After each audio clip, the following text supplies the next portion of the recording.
Welcome to session 4 of How to Kill a Bad Habit.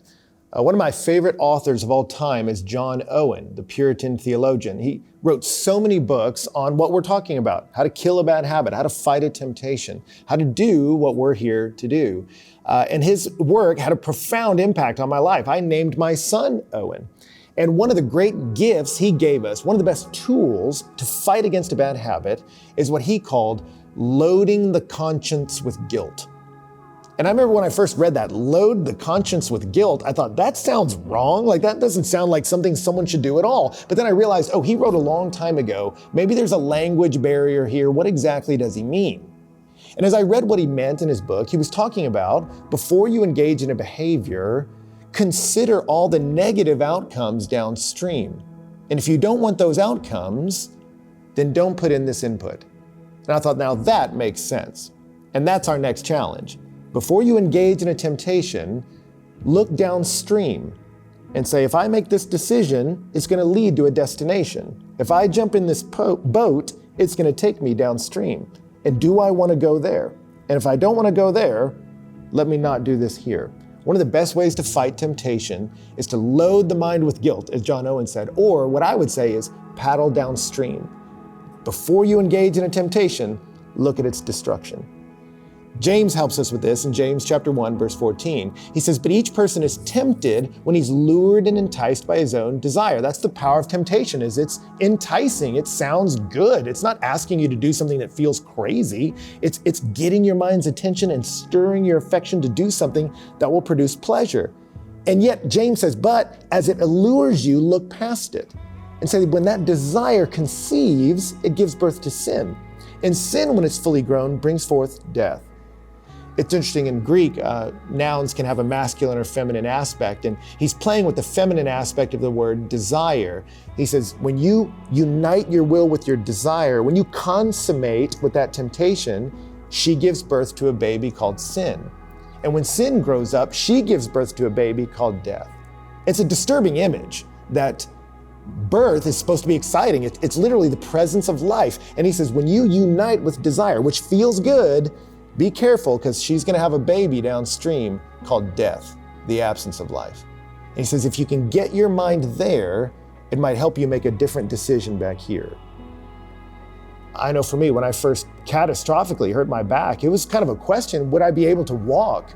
And one of my doctors said, there's a lot of things you can't control, but you can control, you need to get in shape. You need to drop some excess weight and strengthen your core. And so I started trying to do that and ended up dropping 40 pounds. And yet, through all of that, I still love chocolate cake. And when I see it, I want to eat it. And yet I started to do something I'd never done before. When I would look at it, it would kickstart a craving. I'm going to eat that. It would get my mind's attention, stir my affections. I'm going to unite my will with that chocolate cake. And then what I would do is say, I can eat that. I totally can. And there's nothing wrong with it. I said, but if I continue to make these kinds of decisions, I'm not going to be in the place I need to be health-wise. And for me, there was a lot of risks associated with that. And so I started to think about, do I want to be able to hold my little babies? Do I want to be able to play soccer with them? Do I want to be able to engage with them physically at all? And I would think about that. If I make this decision here, a cascading effect downstream is a loss down there. And as I held that up, what do I want more? Chocolate cake or holding my kids? The cake lost its allure. It actually became an enemy. How dare you keep me from my children? And it became easier to say no when I peered downstream. In Alcoholics Anonymous, they call it thinking through the drink. When you're feeling stress, want to alleviate discomfort, for an alcoholic, it's alcohol that promises to do that, to chemically alter how we feel. And it will allure us. Just take one sip. It'll alleviate this pain. It'll bring some pleasure. You'll know when to say no. You can exercise willpower later. And that's such a powerful, compelling argument that one of the disciplines that you create in recovery is to say, wait a minute, that allure sounds convincing, but let me think through the drink. If I start here, am I really going to stop with one? And what happens next? And where will I be? And what choices will I make? And for many people, they say, I've been down that road before and I see where it leads. I've gotten into that boat and it's crashed into the rocks. I've jumped into the back seat with that girl and we had a child called death. I don't want to do that anymore.